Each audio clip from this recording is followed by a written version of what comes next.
नमस्कार। अंतर्राष्ट्रीय खबरों के हमारे इस खास कार्यक्रम खबर दुनिया की में आपका स्वागत है। मैं हूं चंद्रशेखर जोशी।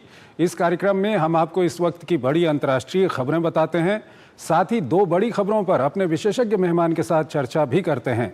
आज हम अमेरिकी राष्ट्रपति डोनाल्ड ट्रंप की टैरिफ घोषणाओं का वैश्विक बाजारों पर असर और पाकिस्तान के एक विवादास्पद कानून पर चर्चा करेंगे। लेकिन आइए सबसे पहले आपको दिखाते हैं इस वक्त की अंतर्राष्ट्रीय हेडलाइंस।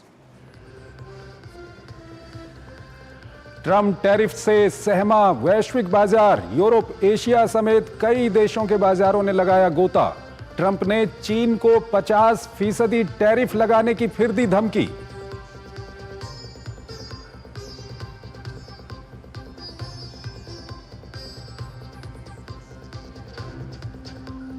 बाजारों की चाल से गहराई, मंदी की आशंका। कई संस्थाओं ने अमेरिका में महंगाई बढ़ने की जताई आशंका।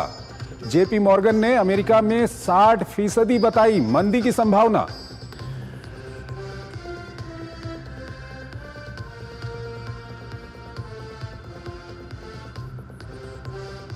यूक्रेन शांति वार्ता पर क्रेमलिन का बड़ा बयान, कहा युद्ध विराम को लागू करने पर कई सवालों का जवाब अभी भी आना है बाकी। यूक्रेन और अमेरिका के बीच खनिज डील पर इसी हफ्ते वॉशिंगटन में होगी बातचीत।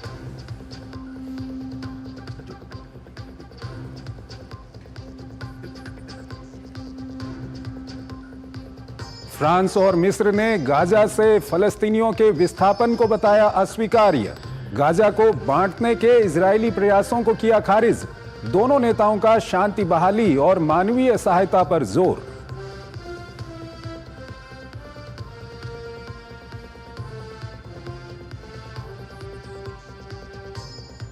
राष्ट्रपति द्रौपदी मुर्मू का पुर्तगाल दौरा, दोनों देशों के बीच बहुपक्षीय मंचों पर समन्वय सहयोग को मजबूत करने पर बनी सहमति। राजनीतिक संबंधों की 50वीं वर्षगांठ पर डाक टिकट जारी।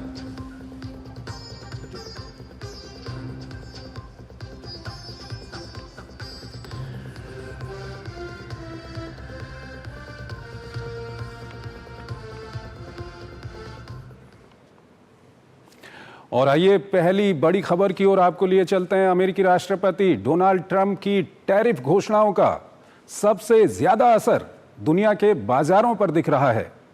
कई देशों में बाजारों में इतनी गिरावट देखी गई कि कुछ समय के लिए कारोबार को रोकना पड़ा। दरअसल ट्रंप के टैरिफ के कारण दुनिया में एक ट्रेड वॉर भी जन्म ले रही है।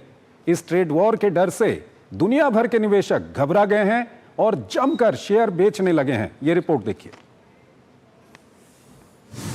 ट्रंप की चाल से चित बाजार, दुनिया के शेयर बाजार लहूलुहान। हैंगसेंग से डेक्स तक मचा हाहाकार।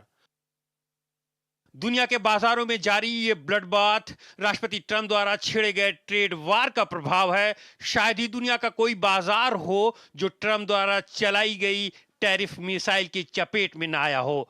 ट्रंप के इस ट्रेड हमले से पलक झपकते ही अब तक कई अरब डॉलर सुहा हो चुके हैं। किसी को कुछ समझ में नहीं आ रहा है कि कैसे बेतहाशा गिरावट से निपटा जाए। फार्मा, आईटी, ऑटो सेक्टर बुरी तरह लड़खड़ा गए हैं। ऑस्ट्रेलिया के बाजार में 6 जबकि दक्षिण कोरिया में 5, वहीं जापान में 10% से ज्यादा की गिरावट दर्ज की गई। सोमवार को एक समय ऐसा भी आया जब निराशा में कई देशों ने कुछ वक्त के लिए कारोबार रोक दिया।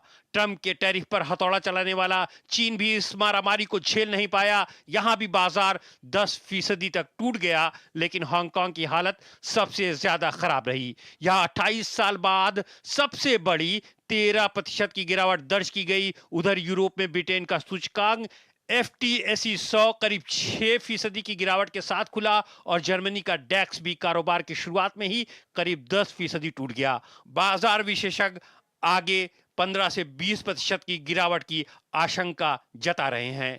घरेलू मोर्चे पर जनता के गुस्से का सामना कर रहे ट्रंप इस मसले का हल निकालने के बजाय इसे जारी रखने को तरजीह दे रहे हैं। उन्होंने अपनी नीतियों को कड़वी गोली करार दिया है। उन्होंने तंज कसते हुए कहा कि चीन से पेंसिल खरीदने के लिए खरबों डॉलर नहीं गंवाए जा सकते हैं। इस बीच ईयू के व्यापार मंत्रियों की बैठक में ट्रंप टैरिफ के खिलाफ एकता का आह्वान किया गया। हालांकि ईयू को अभी भी उम्मीद है कि राष्ट्रपति ट्रंप के साथ टकराव के बजाय बातचीत का रास्ता अपनाना ही उचित होगा, जिससे फिर से चीजें पटरी पर वापस लौट सकें। दरअसल शेयर बाजार में गिरावट का मतलब साफ है कि अर्थव्यवस्था को लेकर निवेशकों का भरोसा कमजोर हुआ है। जिन निवेशकों ने अमेरिकी फेडरल की दरें बढ़ने के चलते पूंजी बाजार से पैसा निकालकर अमेरिकी बाजार में लगाना शुरू किया था, उन्होंने भी पैसे निकालना शुरू कर दिया है। इतना ही नहीं, जवाबी शुल्क की वजह से अमेरिकी बाजार में पूंजी का प्रवाह ठहर जाने, उत्पादन कमजोर होने और तेजी से महंगाई बढ़ने की आशंका गहराने लगी है। ट्रंप के फैसलों ने वैश्विक बाजार में महंगाई की आशंका बढ़ा दी है, जिससे मंदी का खतरा गहराता दिखाई दे रहा है। इसलिए जानकार कह रहे हैं कि टैरिफ के कारण आयातित सामानों की कीमतें बढ़ेंगी। और इस खबर पर बात करने के लिए हमारे साथ जुड़ रहे हैं Kunal Saraogi, share market expert हैं, उनसे हम बातचीत करेंगे। कुणाल जी, बहुत बहुत स्वागत है आपका हमारे इस कार्यक्रम में। सबसे पहला सवाल आपके सामने यही है कि जिस तरह का असर देखा जा रहा है पूरे विश्व के बाजारों में, इसका आप किस तरह से विश्लेषण करेंगे?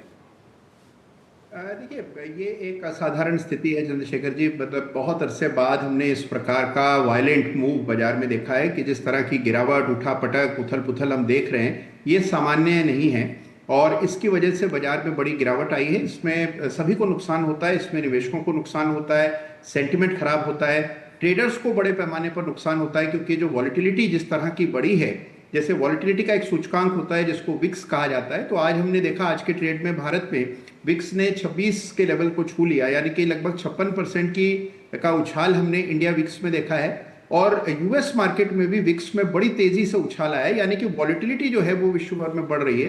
तो वॉलेटिलिटी सभी के लिए परेशानी का कारण होती है। तो ये एक डिफिकल्ट मार्केट सिचुएशन है। हमने बहुत समय से, यानी कि लगभग 2022 से हम लगातार बाजार में एक तेजी का समय देख रहे हैं। लगातार अप ट्रेंड में निफ्टी रहा है, लगातार अप ट्रेंड में ग्लोबल मार्केट्स रहे हैं, सभी बाजारों ने नए हाईज छुए हैं। लेकिन अब उस बड़ी बढ़त के बाद इस प्रकार की वॉलेटिलिटी और गिरावट देखने से सभी लोग जो है वो परेशानी में हैं। लेकिन बाजार का यह स्वरूप है, बाजार में समय समय पर इस प्रकार की स्थितियां देखने को मिलती हैं। मेरा मानना यह है कि अभी इस स्थिति को लेकर लोग जरूर विचलित हो रहे हैं, परेशान हो रहे हैं, निवेशक भी काफी दबाव में हैं। लेकिन मुझे लगता है कि at the end of the day जो इकोनॉमी की स्ट्रेंथ है हमारी, वो मुझे लगता है सबसे इंपॉर्टेंट है। और इवेंचुअली जब ये क्राइसिस निकल जाएगा तो वापस से आपको ट्रेंड रिवर्स होता हुआ नजर आएगा, वापस से स्थिरता लौट आएगी। कुणाल जी, आप भारत के बाजार की बात कर रहे हैं या पूरे विश्व के बाजारों की? देखिए, मैं भारत के विषय में बात कर रहा हूं, क्योंकि हमें मुख्य रूप से भारत से सरोकार है। लेकिन अगर आप ग्लोबल मार्केट्स भी देखें तो मुझे लगता है कि एक करेक्शन वहां बहुत लॉन्ग ओवरड्यू था। बहुत समय से हम एक बड़ी तेजी डाउ जोन्स में, नैस्डैक में देख रहे थे। तो जब कभी इस प्रकार की एक तरफा रैली होती है तो आमतौर पर करेक्शन होता है, करेक्शन की कोई ना कोई वजह बनती है। इस बार डोनाल्ड ट्रंप के टैरिफ्स वजह बने हैं और उसकी वजह से ग्लोबल मार्केट्स में ये मच नीडेड करेक्शन आ रहा है। लेकिन मुझे लगता है कि वहां पर भी, ग्लोबल मार्केट्स में भी और भारतीय बाजारों में भी कुछ समय बाद आपको स्थिरता लौटती हुई नजर आए। कुणाल जी, जो अमेरिका के बाजारों को लेकर के जो बात सामने आ रही है, वहाँ पर जिस तरह से जेपी मॉर्गन ने कहा कि महंगाई बढ़ सकती है और एक तरह का रिसेशन आ सकता है, लेकिन प्रेसिडेंट ट्रंप का ये कहना है कि ये एक दवा की तरह है, कुछ समय परेशानी ज़रूर होगी लेकिन इसके परिणाम काफ़ी अच्छे होंगे। आप किस तरह से इसका विश्लेषण करेंगे? देखिए, अभी फिलहाल जब तक हमें पूरी जानकारी नहीं, क्योंकि देखिए बहुत ही एक तरफा और बहुत जल्दी जल्दी ये फैसले हो रहे हैं। अगर यही फैसले कुछ समय में हो रहे होते, सारे देशों को समय मिल रहा होता एडजस्ट करने के लिए, इस न्यू रियलिटी के लिए, तो ज़रूर देखिए ये बाजार के लिए, इकोनॉमीज के लिए अच्छा रहता। लेकिन जिस तेज़ी से ये निर्णय लिए जा रहे हैं, मुझे लगता है कि इसका जरूर एक दुष्परिणाम देखने को मिल रहा है। शॉर्ट टर्म में बहुत सारा टर्मोइल हो रहा है, किसी को भी ये नहीं पता कि आने वाले 2 महीनों में क्या होगा, 1 महीनों में क्या होगा। और बाजार अगर एक चीज से डरता है तो वो है अनिश्चितता। तो ये जो सारे फैसले लिए गए हैं, इसका एक कुल मिलाकर के परिणाम है और वो है अनिश्चितता। तो मेरा ये मानना है कि हो सकता है कि लंबे अवधि में यूएस इकोनॉमी को रीसेट करने की जरूरत थी और वो डोनाल्ड ट्रंप कर रहे हैं। लेकिन वो जो करने का तरीका उन्होंने चुना है, जिस प्रकार से वो इसको कर रहे हैं, मुझे लगता है कि उसके कारण ग्लोबल इकोनॉमी में एक अनसर्टेनिटी होगी और यूएस भी ग्लोबल इकोनॉमी का ही हिस्सा है। तो अगर दुनिया भर के बाजार परेशानी में आएंगे, तनाव में आएंगे, गिरावट आएगी, तो उससे यूएस इकोनॉमी अछूती रह पाएगी, ऐसा मेरा मानना नहीं। एक और है कि अमेरिका जब टैरिफ लगा रहा है उस पर भी जो दूसरे देश हैं वो उल्टा टैरिफ लगा रहे हैं। चीन ने ऐसा किया और अभी की खबर यह है कि प्रेसिडेंट ट्रंप की ओर से ये कहा गया कि चीन पर और 50% टैरिफ लगा सकते हैं वो। तो ऐसे में फिर उसका जवाब आएगा, तो ये ट्रेड वॉर एक तरह की शुरू हो रही है। ये कितनी आगे जाएगी और कितना ये नुकसान पहुंचाएगी या फायदा होगा? देखिए, मेरा ये मानना है कि डोनाल्ड ट्रंप, देखिए, एक बिजनेसमैन है, उनको समझ आता है, व्यापार से उनका नाता रहा है और वो समझते हैं व्यापार की परेशानियां, उसकी सारी बारीकियां। तो मुझे लगता है कि at the end of the day ये किसी न किसी के तरह के समझौते में तब्दील हो जाएगा। अभी जरूर एक बहुत हार्ड स्टांस लिया जा रहा है और सुनने में ऐसा लगता है कि डोनाल्ड ट्रंप बहुत ज़्यादा अग्रेसिव हो रहे हैं, उग्र हो रहे हैं, लेकिन इवेंचुअली मुझे लगता है कि कहीं ना कहीं सभी लोग नेगोशिएटिंग टेबल पर आएंगे और एक फैसला निकलेगा, एक समझौता होगा। वो समझौता हो सकता है कि अमेरिका के पक्ष में कुछ हद तक हो, यानी कि जो पहले स्थिति थी उससे बेहतर स्थिति में अमेरिका हो, और शायद उसके लिए इतना कड़ा रुख अपनाया जा रहा है। तो ये देखने वाली बात है। तो मुझे लगता है कि आने वाले 1-1.5 महीने में हमें समझ आएगा कि इसका अंत में क्या असर पड़ता है ग्लोबल इकोनॉमी पर और कितने समय तक ये पॉस्चरिंग चलती है। भारत के बाजारों को लेकर के आप क्या कुछ कहेंगे? अमूमन पिछले 1-2 महीने में हमने देखा कि जब ग्लोबल बाजारों में काफ़ी फर्क पड़ता है तो भारत में उतना फर्क नहीं देखा गया है। अभी की स्थिति में भारत के बाजारों को लेकर के क्या कुछ कहेंगे आप?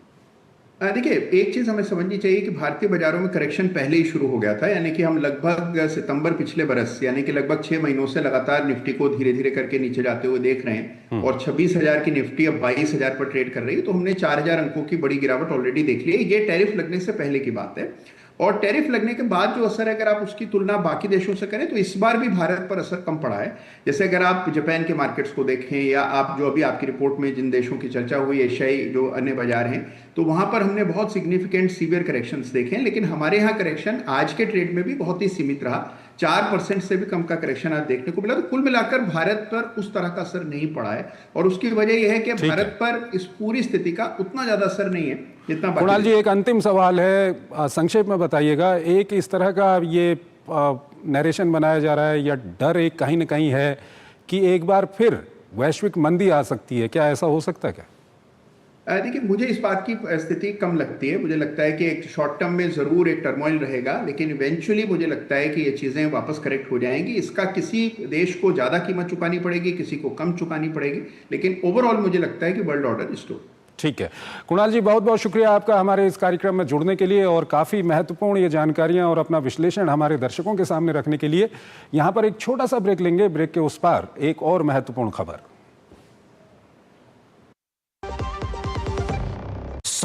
सस्ते वाले दाल मसाले स्वाद हुआ बेकार। MDH की हल्दी मिर्ची धनिया करे कमाल। ये रंग दे, ये खुशबू दे, ये तीखा, ये कम पड़े। क्या निराला MDH मसाला। जो लक्ष्य चुना था समझ आने लगा है। GLA यूनिवर्सिटी, उच्च लक्ष्य की निश्चित प्राप्ति। लाल रंग इसका अपार, तीखा कम है फिर भी स्वाद। बेमिसाल बेमिसाल MDH Kashmiri. MDH Kashmiri. MDH। स्वागत है आपका ब्रेक के बाद। अगली खबर पाकिस्तान से है। पाकिस्तान में एक पत्रकार को सिर्फ इसलिए जेल में डाल दिया गया क्योंकि उसने बलात्कार पीड़िता को न्याय दिलाने के लिए एक पत्रकार वार्ता का आयोजन किया था। पाकिस्तान में ऐसी कितनी ही घटनाएं हैं जिसमें विवादास्पद पेका कानून का इस्तेमाल कर ऐसे ही लोगों का मुंह बंद किया जा रहा है। आइए इस सिलसिले में आपको एक रिपोर्ट दिखाते हैं और बताते हैं कि कैसे पाकिस्तानी सरकार इस कानून का गलत इस्तेमाल कर रही है। पाकिस्तान इन दिनों एक साथ कई मोर्चे पर घिरा हुआ है।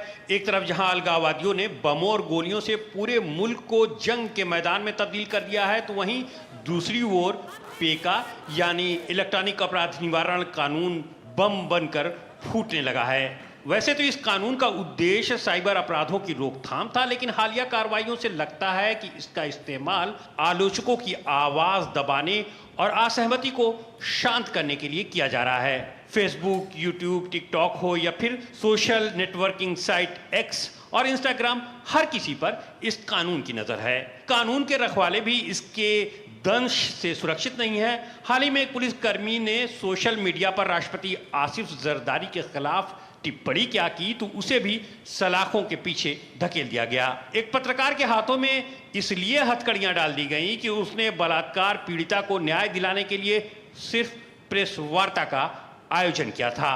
इसी तरह रावलपिंडी में जब एक व्यक्ति ने टिकटॉक पर वीडियो पोस्ट कर पुलिस पर आरोप लगाया तो उस पर भी पेका ठोक दिया गया। एफआईआर में कहा गया कि वीडियो का मकसद पुलिस के खिलाफ नफरत फैलाना था। हालांकि सोमवार पेका कानून के तहत गिरफ्तार फरहान मलिक के लिए राहत भरा रहा। मलिक को अदालत से जमानत मिल गई। उन पर आरोप है कि वो अपने यूट्यूब पर देश विरोधी सामग्री प्रसारित करते हैं। उन पर फेक न्यूज शेयर कर जनता में आक्रोश भड़काने का भी आरोप है। पत्रकार संगठन, राजनीतिक और सामाजिक दल इस कानून पर कड़ी आपत्ति जता रहे हैं, जबकि सरकार का कहना है कि इसका एकमात्र उद्देश्य फर्जी खबरों को रोकना है, न कि अभिव्यक्ति की स्वतंत्रता पर प्रहार। राष्ट्रपति आसिफ अली जरदारी ने इसी साल जनवरी में पेका संशोधन बिल पर हस्ताक्षर किए तो पत्रकारों ने इसके खिलाफ काला दिवस मनाया। पत्रकार इसे अभिव्यक्ति, प्रेस और मीडिया की स्वतंत्रता पर हमले के साथ जनता तक सूचना पहुंचाने के अधिकार को छीनने का आरोप लगा रहे हैं। पत्रकारों का कहना है कि फेक न्यूज फैलाने वाले पत्रकारों पर अंकुश जरूर लगना चाहिए, लेकिन इसकी आड़ में राजनीतिक हित नहीं साधे जाने चाहिए। हालांकि हाल की कार्रवाइयों से यही होता दिखाई दे रहा है। कई पत्रकार और सामाजिक कार्यकर्ता जब सेना प्रमुख के देश को हार्ड स्टेट की ओर ले जाने की मुहिम पर आवाज उठाते हैं तो वे भी इस कानून की जद में आ जाते हैं। यानी सवाल पूछना ही इस कानून का सबसे बड़ा जुर्म है। और इस खबर पर ज़्यादा बात करने के लिए हमारे साथ आलोक बंसल जुड़ रहे हैं, विदेशी मामलों के जानकार हैं, उनसे हम बातचीत करेंगे। आलोक जी, बहुत बहुत स्वागत है आपका हमारे इस कार्यक्रम में।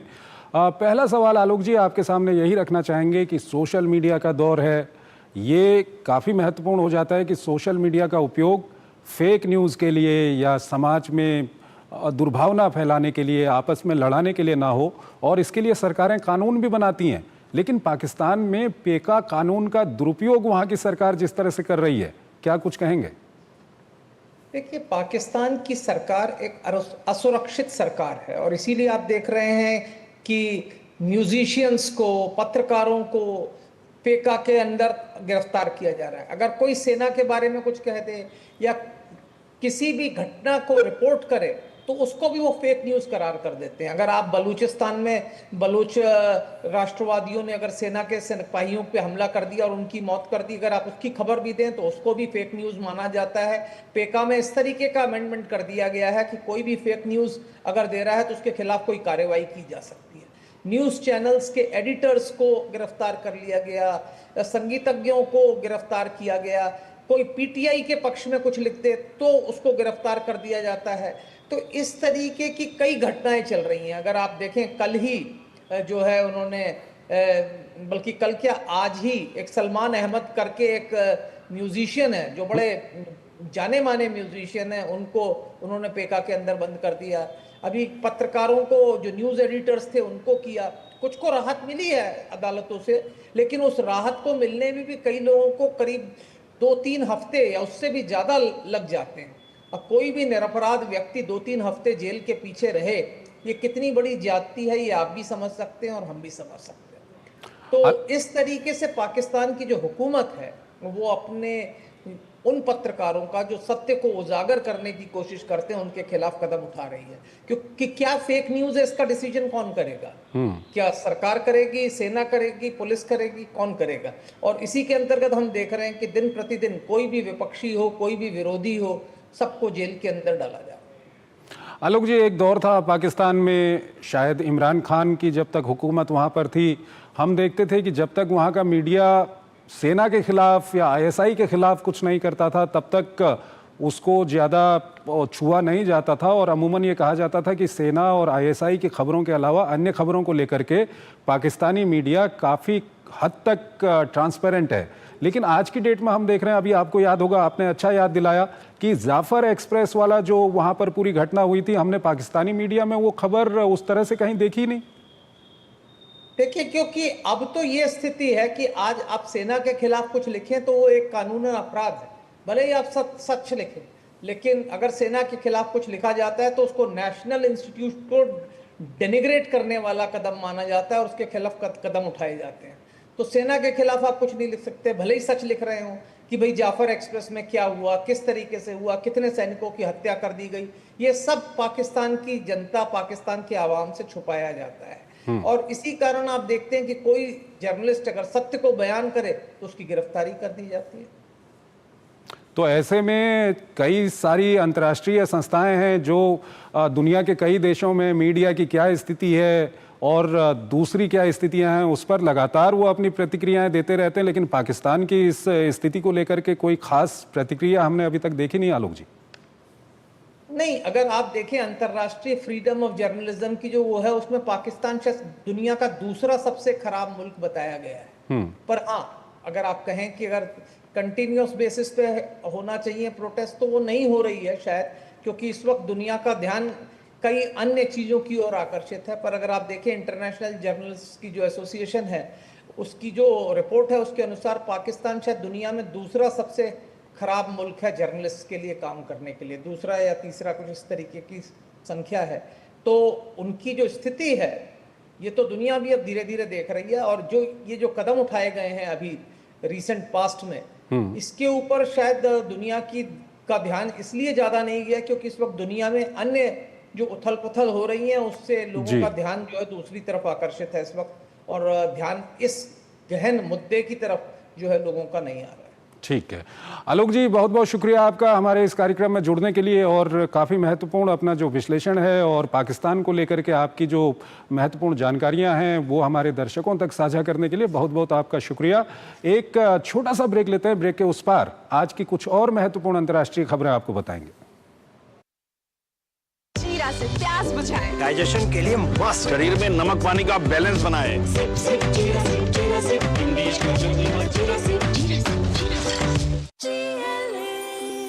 जो लक्ष्य चुना था समझ आने लगा है। जीएलए यूनिवर्सिटी, उच्च लक्ष्य की निश्चित प्राप्ति। गोल्डी मसाले के 100 ग्राम के स्पेशल पैक्स में फ्रेशनेस लॉक है। ऐसे गोल्डी मसाले जहां जाएं रिश्ते बनाएं।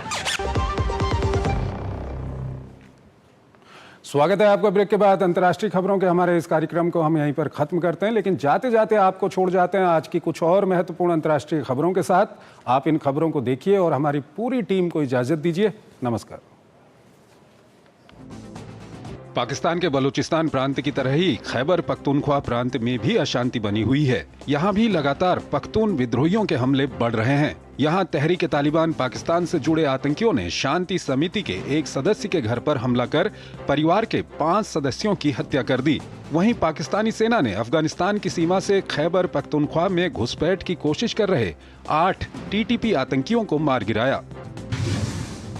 रूस और यूक्रेन के बीच में युद्ध भीषण बना हुआ है। इस बीच क्रेमलिन का कहना है कि राष्ट्रपति व्लादिमीर पुतिन अभी भी यूक्रेन में युद्ध विराम के विचार का समर्थन करते हैं, लेकिन इस तरह के युद्ध विराम को कैसे लागू किया जाएगा, इस बारे में कई अनुत्तरित प्रश्न अभी भी बने हुए हैं।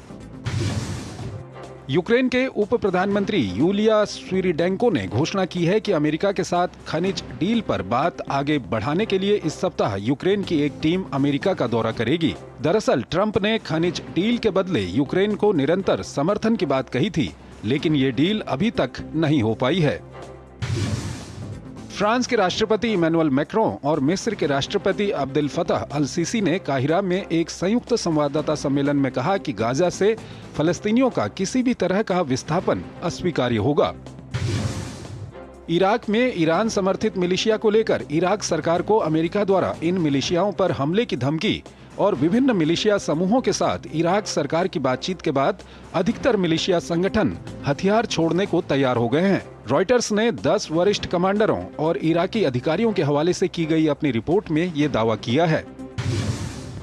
ब्रिटेन में सरकार खर्चे कम करने और प्रशासनिक सुधारों को लागू करने के तहत सैकड़ों विभागों और एजेंसियों को बंद करने की योजना बना रही है।